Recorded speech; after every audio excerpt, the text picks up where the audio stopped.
Hei, tämä on Greenlean koulutusten lisämateriaaliin kuuluva video, jossa käymme lyhyesti läpi, mitä on Six Sigma.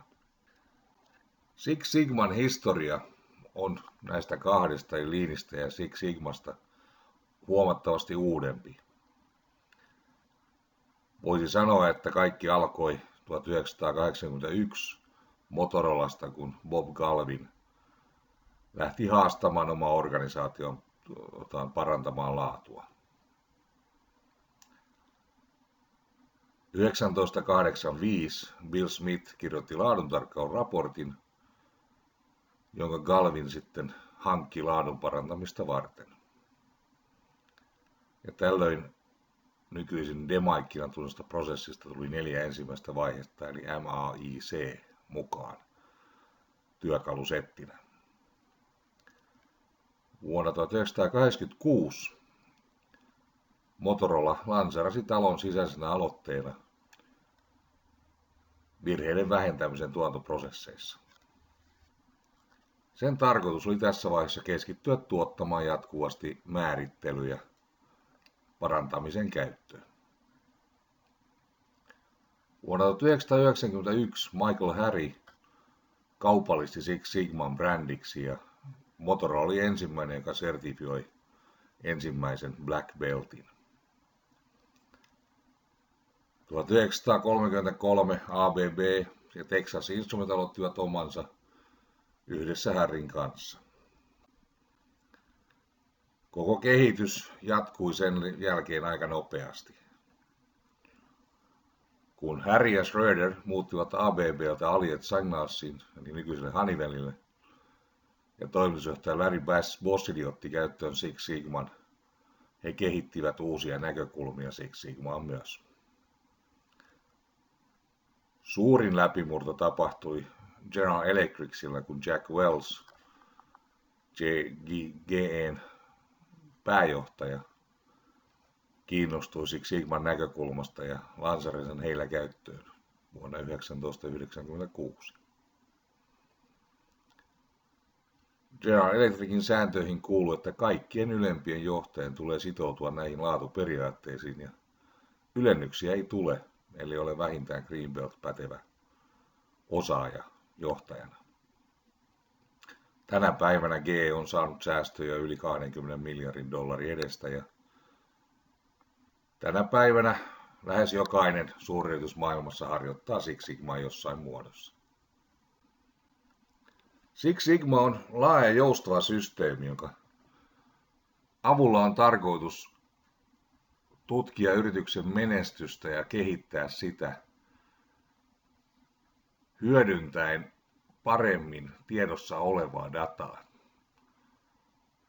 ymmärtämällä asiakkaan tarpeet tarkemmin, käyttämällä näitä saatuja tietoja, dataa ja tilastollisia menetelmiä siihen, että suunnataan huomio uutteraan, jatkuvaan yrityksen prosessien hallintaan, parantamiseen ja jatkokehittämiseen. Eli Six Sigma tähtää parantamiseen lähinnä vaihteluiden vähentämisen kautta, eli selvitetään vaihteluiden syytä ja eliminoidaan niitä. Six Sigma-ohjelma kertoo menestyksestä, koska se seuraa nimenomaan ja peilaa tapahtuneisiin asioihin. Tavoitteena on täydellisen tuloksen tavoittelu, ja kun pohjana on fakta, päätöksenteko on selkeä. Six Sigmassa keskitytään parhaisiin ihmisiin ja ylimpiin tavoitteisiin ja näiden kehittämiseen. Ja prosessien parantaminen tapahtuu nimenomaan vaihteluita vähentämällä, tutkimalla saatua tietoa, kohdeltamaan toimia sen mukaan ja mittaamalla tulosten vaikutusta. Periaatteena on ylhäältä alas ohjelma, jolla on johtajien tuki koko ajan. Ja taustalla on ajatus muuttaa ihmisten toimintatapoja ja käyttää työkaluja, jotka ovat todistetusti toimivia ja auttavat tässä vaihtelun vähentämisessä.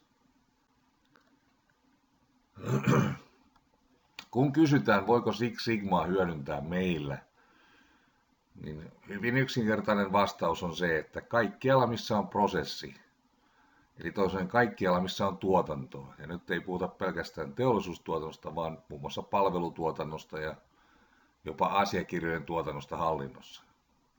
Siellä on prosesseja, ja kun on prosesseja, on suoritusti vaihtelua. Ja kaikkialla missä on vaihtelua, voidaan hyödyntää Six Sigmaa. Eli käytännössä Six Sigmaa voi hyödyntää kaikissa toiminnoissa, kaikissa ympäristöissä. Six Sigma itse asiassa on tuonut niin sanotun DMAIC-vaiheistuksen, joka näkyy tässä kuvassa. Me palaamme siihen koulussa tarkemmin, mutta huomaatte silloin, että jonkin verran Six Sigman, Leanin ja Lean Six Sigman määrittelyt vaihtelevat. Itse sana sigma tulee kreikan sigma-merkistä, eli kirjaimesta, ja sillä mitataan ja määritetään prosessin kapasiteettia. Sanaa sigma käytetään määrittelemään keskiarvoa, ja mitä korkeampi on sigma-arvo, sitä paremmin prosessi toimii ja siellä on haittaavia vikoja. Six Sigma on tänä päivänä maailmanlaajuinen käsitys, ja on tutkittu tosiasia, että kun sigmataso kasvaa, toiminnan kulut laskevat, sykleijät laskevat ja asiakastyytyväisyys paranee. Ja on hyvä muistaa, että Six Sigma on erittäin korkea, lähes täydellisyyteen pyrkivä tavoite. Usein organisaatiossa prosenttiluvut asetetaan sen mukaan, mikä tuntuu realistiselta, mutta esimerkiksi 99,9% laatu tarkoittaisi sitä, että esimerkiksi Englannin postissa katoaisi 30 000 kirjettä joka päivä. Tai samoin Englannissa tehtäisiin 5 000 turhaa sairaalaoperaatiota joka vuosi.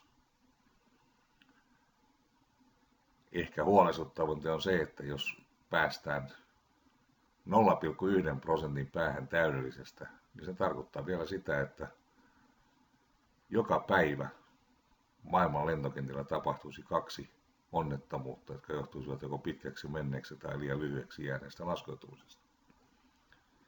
Ja maailmassa olisi keskimäärin 7 tuntia sähkötöntä jaksoa joka kuukausi.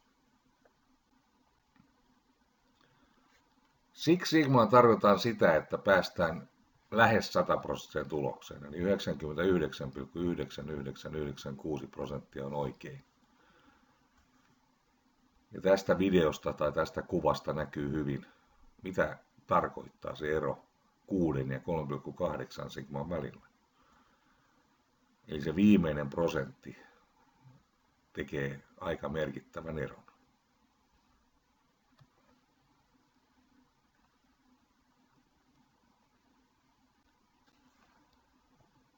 Kuten sanottu, Six Sigma ennen kaikkea tähtää toimitusaikojen vaihteluiden vähentämiseen ja siihen, että saadaan kehitettyä tuotantoputkea tasaisemmaksi ja tehokkaammaksi.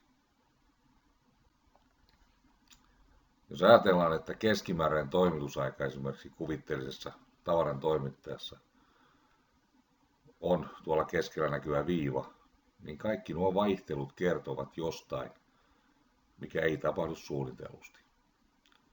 Tässä on myös nähtävissä se, että näiden vaihtelujen määrät ovat hyvin erilaisia. Ja jokainen näistä huipuista ja laaksoista olisi syytä selvittää.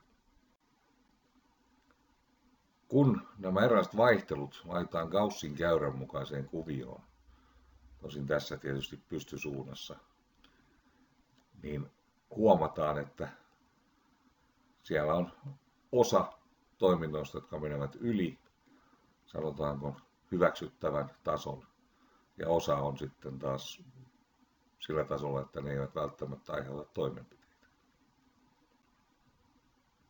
Ja kun verrataan toimittajaan, jonka vaihtelu on huomattavasti pienempää, ja yhdistetään nämä ajaa, huomataan, että jo tässä pistävät nuo siniset pallot silmään, mutta kun niistä tehdään sitten ryhmät, niin tämä vihreällä kuvattu on selvästi stabiilimpi, tasaisempi tuotantotoiminto ja tuotantoprosessi. Terminologia näkyy oikeastaan tässä. Eli puhutaan todellisesta datasta ja normaalijakaumasta ja siitä, miten tämä tyypillinen jakauma menee keskiarvon ympärille. Sigma-luku on laskennallinen arvo, joka edustaa sitä datan jakautumaa sen keskiarvon molemmin puolin. Ja mitä suuremmat vaihtelut, sitä suurempi on sigma-arvo.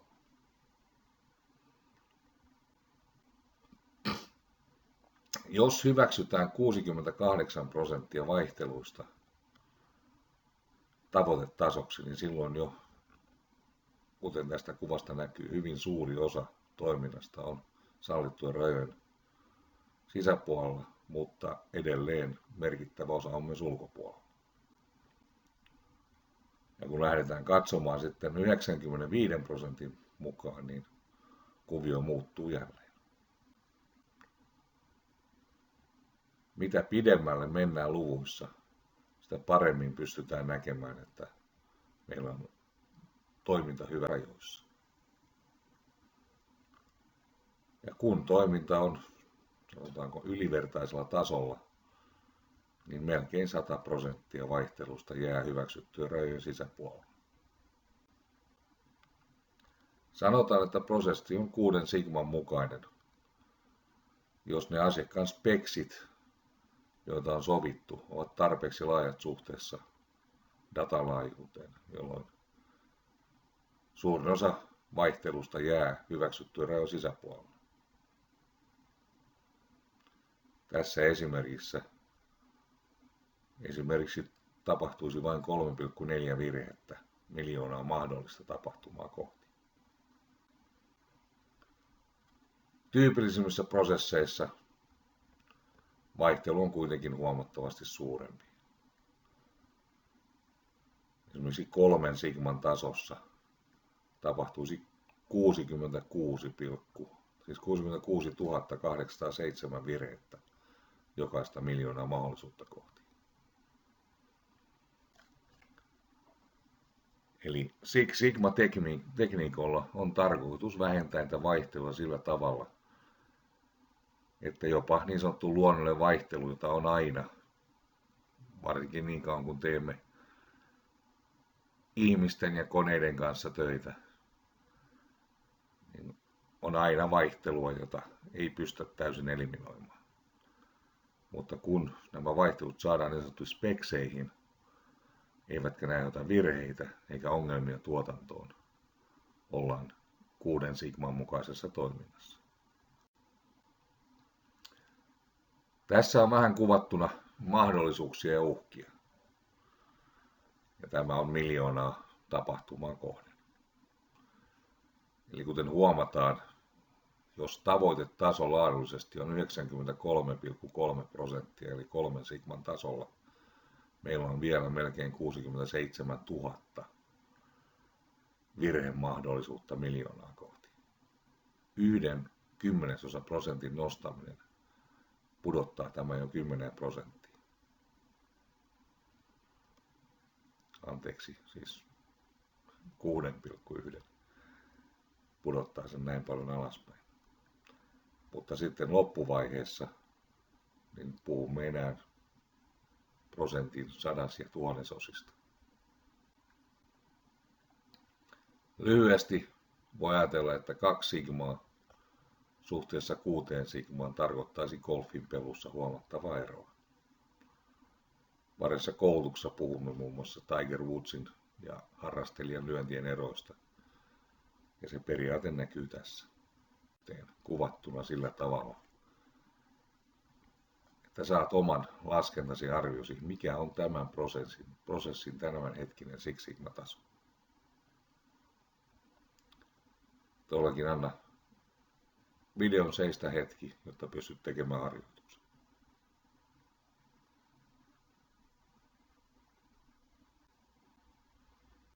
Tästä taulukosta näet, millä Sigma-tasolla olet. Ja voit jälleen, jos haluat vähän käyttää aikaa ja kehittää itseäsi, pysäyttää videon tähän hetkeksi. Tästä näet, mikä on lopputulos. Eli tässä on tämä äskeinen tehtävä laskettu valmiiksi. Ja huomaatte, että sigma-taso taulukon mukaan on 4,4 ja 4,5 sigman välissä. Eli nyt sitten tämän videon lopuksi mieti hieman, mitä tämä tarkoittaa. Voit taas jälleen pysäyttää videon tähän hetkeksi ja kirjoittaa itsellesi ylös omat arviosi tai omat näkemyksiä tästä.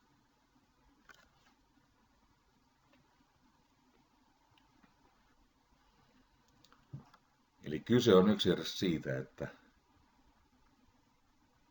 jos pyritään täydelliseen tuotantoon, niin tämä ei ole hyväksyttävä taso. Toisaalta sen takia puhutaan myös Lean Sigma-mallista, missä Six-sana on jätetty pois, kun pyritäänkin huomattavasti alempiin tasoihin. Ja useimmilla organisaatioilla, joilla asiakkaan kanssa sovittu laatutavoite on vähemmän kuin täydellinen, tai semmoinen ala, missä riskit eivät aiheuta vakavia seurauksia, tämä voidaan katsoa hyväksyttäväksi tasoksi. Jokaisen organisaation pitäisikin asettaa aina itselleen oma taso, mihin pyritään, ja pitää huoli, että siihen päästään.